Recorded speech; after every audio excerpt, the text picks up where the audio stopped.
Хай, юу яцгаана? Өнөөдөр ингэн хэрүүл зааж унзаа. Фантастик хэрүүл заяа. Мэдлэгийн төвшөнд хэрэлдэе. Окей. Мэдлэгийн төвшөнд заяа. Бүр академик төвшөнд заяа хэрэлдэе. Хэрэлдэд сурыг. Яаж хэрэлдэд сурах вэ гэхээр над шиг хэрэлдэд сурна. What? Bro, what are you talking about? За тоглосон юм да. Эмбрэтрат тий.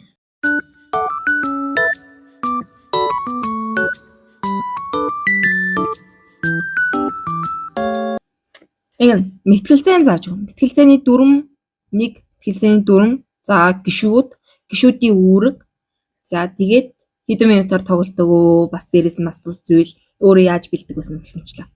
Ийм зүйлүүдийг хэлж өгнө. За би биш дээ. Ерөнхийдөө мэтгэлзээд 1, 2, 3 жил болж байна.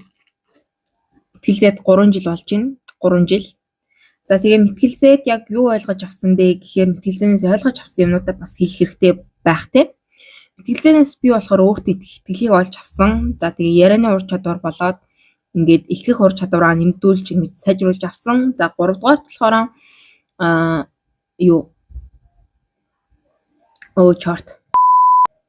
За 3 дугаарт би болохоор ингээд бусдтай ингээд харилцаан дээрээсээ бас ингээд одоо өнөөдрийн ингээд бичлэг хийж байгаа азлыг мэтгэлзээн бүтээсэн байдаг юм аа ард түмээ. Та бүхэн мэдэх хэрэгтэй шүү. Мэдэх хэрэгтэй.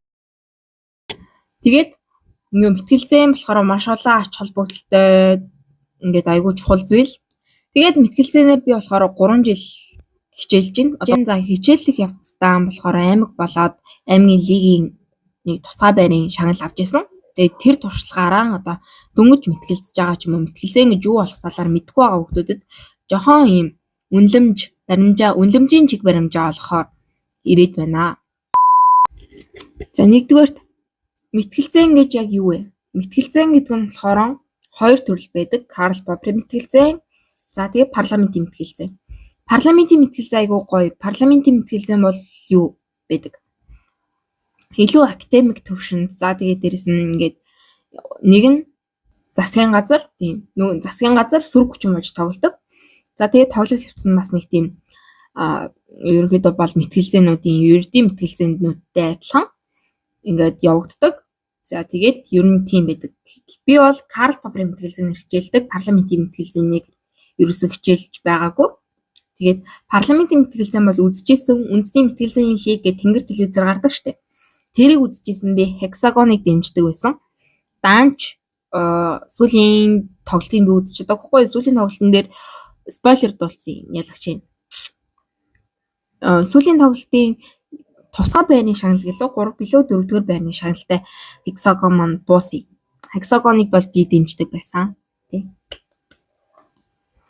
За тэр чаав. За 2 дугаарт ямар дүрмтэй байдаг вэ? Хэдэн минутаар явагддаг вэ? За шалгуур нотлохоо гэж юу юм бэ гэж асууж магадгүй. За тэгвэл хэлээд өгье. За тэгээд би өөрийнхөө мэтгэлцэжсэн дэвтрээ аваад ирсэн. Хүнд үзүүлэхээр амар юм байна. Энэ харж байна уу? Миний мэтгэлцэжсэн үеийн дэвтэр. Энэ битийн нэг шууд тоглолтын дундор бичиж мичээд янз бүрийн болог болохоор юм чохон замраг байх шүү заа. Ойлгоорой. Ийм дэвтэр. Тэгээд та нарт мэтгэлзээний талаар тайлбарлаж өгөх нэ. Алга тааш. За миний энэ бичижсэн юуг харъя. Миний бичиж байсан нотлохоо шалгуур дээр дүн шинжилгээ заяа. За энэ нотлохооны гарчиг буюу шийдэл нь ардчлал засаглалын шилдэг тогтолцоо мөн гэсэн шийдлийн дор тоглосон байна би. Тийм шийдлийн дор тоглосон байна. За шийдлийг болохоор яаж задлаж дүн шинжилгээ хийж ямар дараалттай явуулах вэ гэхээр шийдэл нь болохоор тодорхойлолт. За тэгээд шалгуур нотлохоо тодорхойлолт нь болохоор харж байна уу? Энэ тодорхойлолт. Тодорхойлолтоо би ингэж бичдэг байгаа. Өөрөө хэвчээ гахалдаг. Тодорхойлолт нь болохоор гарчиг буюу шийдлийг задлахыг хэлнэ. Манай гарчиг буюу шийдэл маань ямар утга учиртай байсан юм бэ гэдгийг задлана гэсэн үг. Дүн шинжилгээ хийж задлана. Тэгээд тодорхойлолтыг бол заавал дүрдэж өгөх ёстой. Тийм ээ. Тийм ээ шүү. За дараагийнх нь шалгуур гэсэнтэй. За шалгуур гэдэг маань одоо Карл Попперийн мэтгэлцээнд маань шалгуур нь болохоор юу гэдэг вэ гэхээр нотлохоо 1 2 3 буюу нөгөө нэг ардчлал засаглалын шилдэг тогтолцоо мөн гэсэн шийдлийн дор тоглох гээд байгаа шүү дээ. Шийдэл буюу гарчгийн дор тоглох гээд байгаа. Тэнгүүд мөн гэж бодох юм бол нотлогч талаас мөн гэж ярина. Засаглалын шилдэг тогтолцоо биш юм а гэх юм бол няцаагч талаас биш гэж ярина. За яагаад мөн болохыг богинохон нэг өгүүлбэрээр л тайлбарлана гэсэн үг байхгүй. Засаглал яагаад шилдэг тогтолцоо юм? Засаглал яагаад шилдэг тогтолцоо биш юм гэдгийг нэг өгүүлбэрээр танилцуулахыг шалгуур гэж байна. За нотлохоо болохоор ерөнхийдөө бол шалгууртаа дүйцүүлэн задлахыг хэлдэг байхгүй юу? Нотлохоо гэхдээ олон байх тийм ээ, цөөхөн байх бас тийм ээ. Нэг нотлохоотой байгаад тэр нотлохоо ингээ эргүүлээл ах юм бол айгүй хэцүү. Доор хаяж нэг 2-оос 3 ч юм уу 3-аас 4 байвал яг нормал нотлохоо болох хэрэгтэй байхгүй юу? Тэгээд нотлохоо гэдэг чинь болохоор шалгууртаа дүйцүүлэн задлан шинжилгээг хийх байхгүй юу? Ардчлал засаглалын шилдэг тогтолцоо мөн бол эхлээд яагаад тийм зөв юм? Тэ? Яагаад ардчлал шилдэг тогтолцоо юм гэдэг асуултыг тавиад тэгээд нотлохоо 1 маань тэр, нотлохоо 2 маань тэр, нотлохоо 3 маань тэр гэж авч үзсэн. Миний бичсэн дэвтэр дээр бол ардчлал нь засаглалын шилдэг тогтолцоо мөн гэсэн шийдлийн дор нотлохоо 1 нь эрх эрхчлөө, нотлохоо 2 нь атомны засаглал, нотлохоо 3 нь шилэгдмэл тогтолцоо гэж авч үзсэн байна. Бүгдээрээ богинохон тэгээд ойлгомжтой, өөрт ойлгомжтой шийдэл байх хэрэгтэй. Энэ шийдлийг хараад би ийм юм яриа штэ гэдгийг ойлгох хэрэгтэй гэсэн үг байхгүй юу? Окей. За няцаагч талаас болохоор бас ялгаагүй биш гэдгээ тайлбарлаад яагаад биш юм шалгуур нотлохоо дүрдэн, нотлохоо 1 2 3-аад дүрднэ гэсэн. Тэл болоо. Мэтгэлцээ ерөөс амарх. 2. Гишүүд. Карл Попперийн мэтгэлцээнийг би та бүхэнд тайлбарлаж байгаа. Карл Попперийн мэтгэлцээ нь болохоор 3 гишүүнтэй. За ямар гишүүд байдаг вэ гэхээр 1-р гишүүн, 2-р гишүүн, 3-р гишүүн. Ингээл 3 гишүүд. Юу лээ? 3 гишүүд. Тэгээд 1-р гишүүн нь юу хийдэг вэ гэхээр яг эсээтэй адилхан. Нөөний бичдэг эсээ биш тий. За эсээний эхлэл хэсэгт юу дурдхаа хэлнэ те гарчгийн дагуу би ийм зүйлийг хэлнэ гэж. Тэгээ эсээний гол хэсэгт болохоор баримт толгой дурдж өгнө. За эсээний төгсгөлт хэсэгт болохоор дүн шинжилгээ хийнэ. Яг энэтэй адилхан. 1-р гишүүн болохоор яг юу хэлэх гээд байгаагаа дурдж өгнө гэсэн. Юу хэлэх гээд байгаагаа дурдж өгөхийн тулд тодорхойлолт нотлохоо шалгуураа дурдж өгнө. Тэгээд дээрэс нь дэлгэрүүлж ярина гэсэн. Тэгээд 1-р гишүүн болохоор 5 минут юм уу 6 минут байдаг. Санагдаж байна. 1-р гишүүнд. За 2-р гишүүнд болохоор яах вэ гэхээр яг эсэний гол хэсэг шиг баримт нотлоход дурдсан байх шаардлагатай, илүү ийм академик төвшөнд судалсан байх шаардлагатай.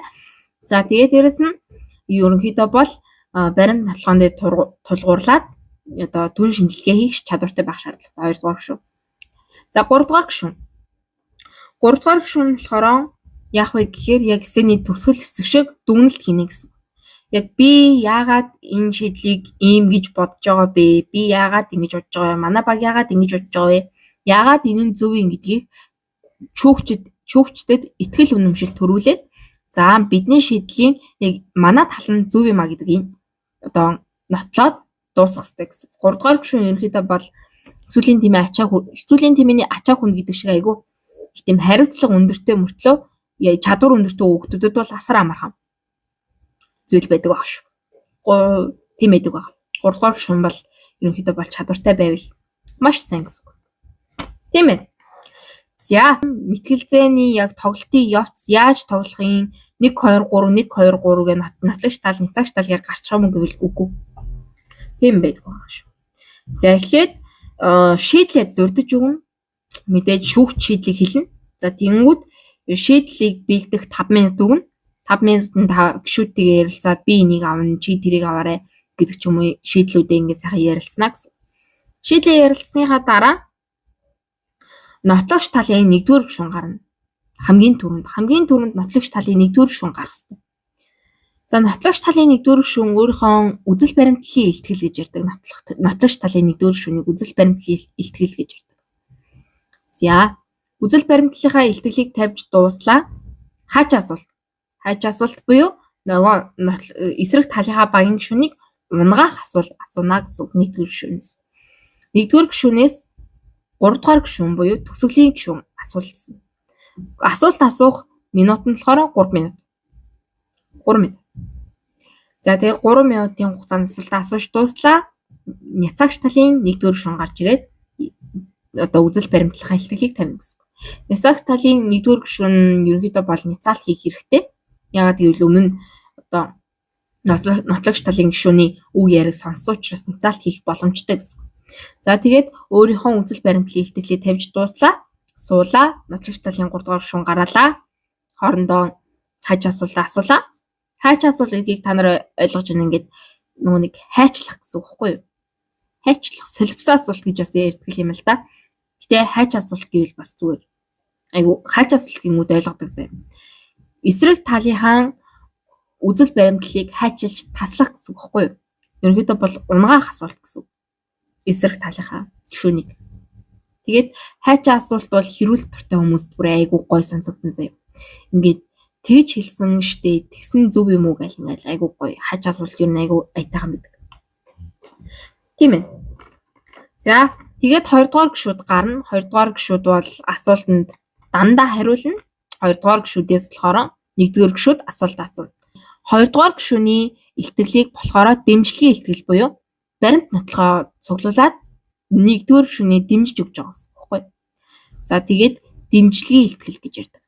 2-р гишүүний илтгэлийг. За 3-р гишүүн. Чухал гишүүн. 3-р гишүүн бол дандаа асуулт асууна буюу хаач асуултыг асууна. За хаач асуулт асуудаг байх нь шүү дээ. За тэгээ 3-р гишүүн бол дүгнэлт хийн. Дүгнэлт хийхдээ яаж хийх вэ гэхээр дүгнэлтээ хийгээд дуусгачихна. За тэгээд хамгийн сүүлд няцаагч талын 3-р гишүүн гарнаа гэсэн. Тэгээд ерөнхийдөө бол мэтгэлзээ маань дуусчих. За мэтгэлзээний минутыг ярив. 1-р гишүүний минутыг 5 юм уу 6 гэж хэлсэн тий. За би дандаа нөгөө багасгасан минутаар тоглож ирсэн байж магадгүй 5-4-4 байдаг байх. Би тоглож ирснээр бол 5-4-4. Үндсэн минут нь болохоор 6-5-5 байдаг ч үлээ. Тэгээс нь чинь. Ямар вэ гэхээр 1-р гишүүн 6 минут, 2-р гишүүн 5 минут, 3-р гишүүн 5 минут. За тэгээд хаач асуултын 3 минут, бэлтгэлийн 1 минут. 1 минут гэхээр чинь 3-р гишүүн ерөөс бэлтгэлийн минут авдаггүй. Тийм учраас бэлтгэлийн 1 минутыг 2 удаа авч болох эрхтэй байдаг байна. Ингээд мэтгэлзээ им амрах.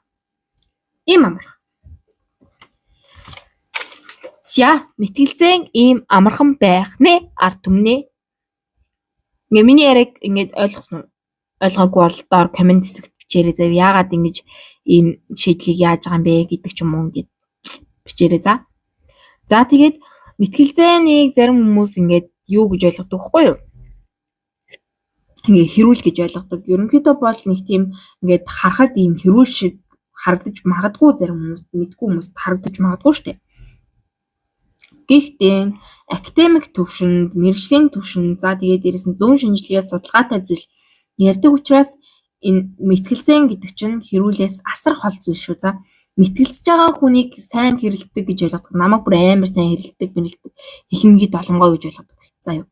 Гэхдээ үгүй байдгийн шүү. Энд чинь дүн шинжилгээ хийж эндэр дээр гарахтал тийм байдаг болохоос ш яг амьдрал дээр болохоор мэтгэлзэгчд ингээд амар хэлмгийн долонгой хэрүүлж оруулж байдгүй шүү. Тэгэл чи л мэтгэлцдэг үсттэй гэсэн шиг ингээл мэтгэлцдэг гэдэг ингээд ангийн хүүхдүүдэд битгий тэгж байгаарэ. Тэгэл мэтгэлзээнээр явдаг хоёлаа халц хэрэлдэггүй мэрэлдэггүй солиорс ш дээр. Аюу crazy ёо. Би ингээ хүний урамд ингээд өөдөөс дайрж байгаа хүүхд рүү ч ингэж яаж яддгүй зэ англ ингээ шоконд ороод үлддэг. Дараа нь тэгээд өөр ингээд бодоод өнгөрдөг байхгүй. Би яагаад ингэхтэй гэж. За тийм ээ. Дөрмөө ойлгосон. Одоо мэтгэлцэж эхлээрээ. Окей. Мэтгэлцэж үзээрэй. Тийш. Би нэрээс санаас за. Тийм ээ. Bye.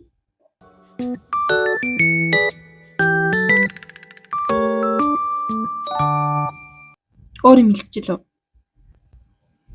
Өөр юм хэлгээгүй тий? Өөр юм хэлэх ёстой лүү? Үгүй лүү? Хүү тий? Тийм гүг. Марцсан байгаа л. Нэг тийм марцсан юмтай юм шиг санагдах юм. Надаа. За. Bye. Баяртай миний Монгол харт мэ.